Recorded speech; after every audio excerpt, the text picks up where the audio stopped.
teran lahzalar.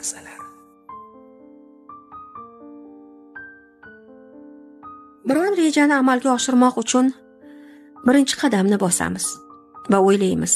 Mana bu rejani tuzdim, harakat qonun qoidalarini puxta o'ylab oldim, endi ko'zlangan maqsadga albatta erishaman. Ammo qarabsizki, xatoliklar, chalkashliklar kelib chiqaveradi. Shunda o'zimizga savol beramiz. Nima uchun shunday bo'ldi? Men axir hammasini puxta o'ylab, keyin harakat qilgan edim-ku.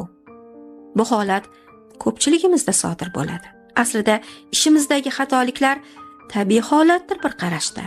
Biz bildik deb o'ylagan narsalar esa aslida ro'yodir. Yana ham aniqroq qilib aytadigan bo'lsak, biz bilganimiz uchun harakat qilmaymiz, yo'q, balki harakat qilganimiz uchun bilamiz. Shuning uchun xato qilsangiz ham harakatdan aslo to'xtamang. Bu eng muhimi.